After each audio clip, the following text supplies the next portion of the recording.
When you practice Kriya, most important to understand is that when you practice Kriya, this is a moment which you have for yourself completely. Any other moment, I don't think so. For example, when you're talking to someone, you are conscious about what you need to talk, isn't it? Am I saying the right thing? Am I saying things which are legal? And is this going to be culturally accepted by this person? No, we are processing a lot of things, right? Sometimes if you want to speak to someone whom you think is very important, who is a decision maker about your future, then you will rehearse. You will rehearse in your mind before even you speak to them, right? So we are not completely in the present moment. And you are eating your rice. Are you fully aware of what you are eating? Oh, this is cabbage, and this is how it has been cooked. And then this is rasam, or this is potato. How much rice is there? I'm chewing 32 times. I have to first check how many teeth I have.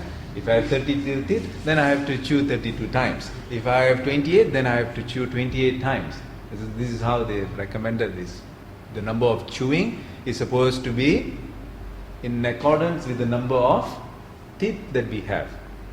So I'm still thinking if someone has one tooth. Now, chew one time. Okay, now.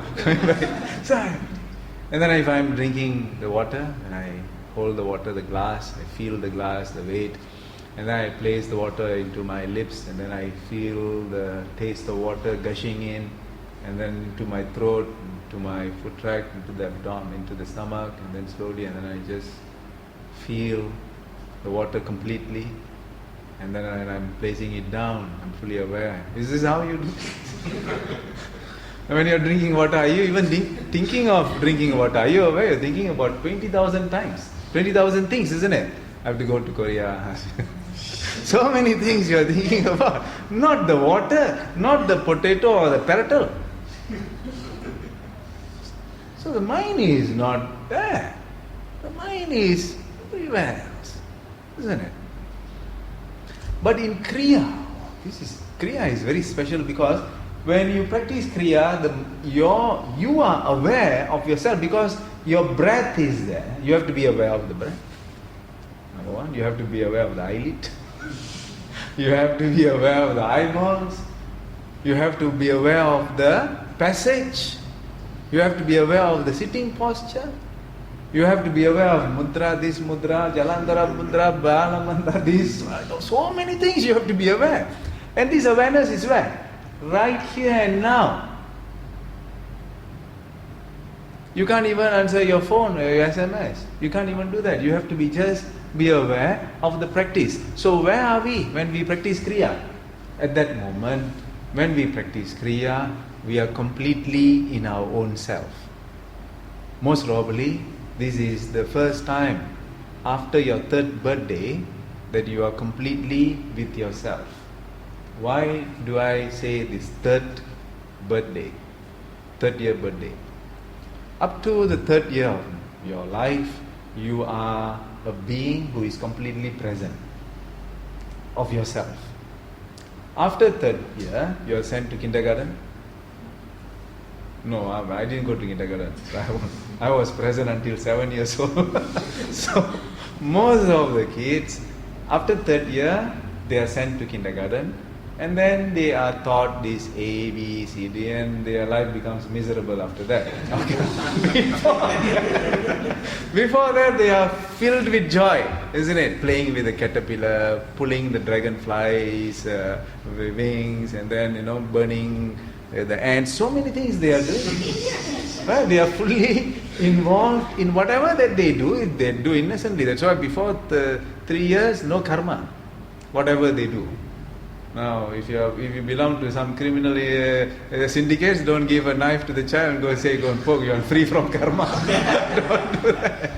So, up to the age of 3, children are free from karma because they belong. Their mind is in a universal state. After that starts the rational thinking. A lot of thoughts, mind starts to think too much. When you practice Kriya, the mind goes back that the state of consciousness is as universal as those first 3 years of our lives. Universal. I'm not saying childish. I'm saying universal. Childlike. Very important to distinctively understand the distinction between childishness and childlike. What is childishness? What is childlike? For example, let me tell you one example.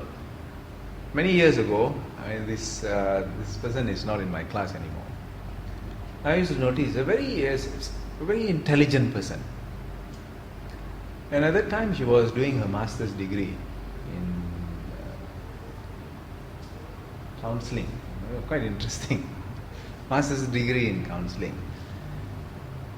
And then she usually will have a spot right where the back is. Right where. So she came one day. She went to where her spot was, and there was a person there. And he said, "This is my place.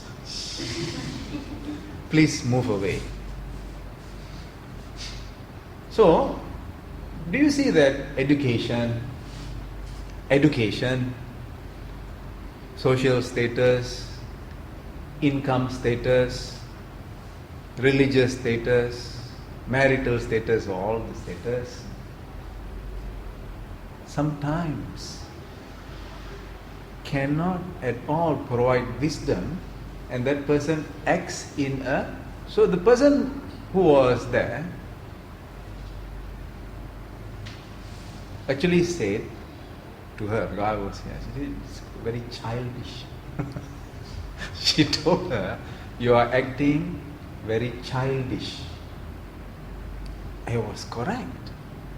What she was saying, what the lady who was already seated there saying to this lady who was standing, telling her, "This is my place, please move." And she looked at her, "You're acting in a very childish way, but I will move." So, very, very important for us that more than the practice of Kriya, shaking the head up and down, counting the number, how many times can I do? 49 is better than 11. No, very good.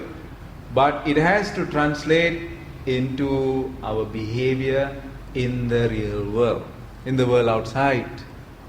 Isn't it? Thanking the person who opens the door, rather than saying, "Why do you want to open the door? Don't you think I can do it by myself?" Yeah? So, rather than acting in ways which can be considered childish, we can be childlike. You know what is childlike? Smiling all the time. I mean, it's also a bit dangerous. But most of the time, smiling. When you see the garbage collector going by, instead of doing that, you can hold the breath and smile. In front of my house, you have this hill, a small slope where people go walking. And every morning or every 3 times a week, these garbage collectors will come. I see they're very hardworking, they're very nice boys, young fellas, some of them foreigners and all that. And they come, they really clean and all that. So when I see them, when I go for my walk, I will say hi. And they're very, they become very friendly and all that. But I see some of those who are jogging. Smelly, man, always come this morning, only smelly, and then sometimes scold these boys. Oh, you all got no other time to come, those kind of things. After that, you see practicing some martial arts, yoga, breathing technique, and taking food for the wild boar upstairs. At the top of the hill, there are wild boars and there are monkeys. They take the bananas, they take the food, feed the animals, but cannot take care of human beings. You understand what I'm saying?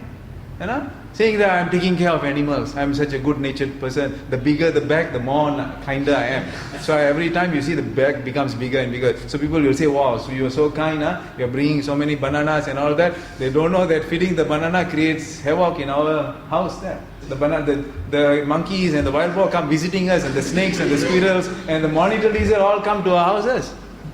When then they are doing good. Doing good to the animals, but then so you see what I'm saying?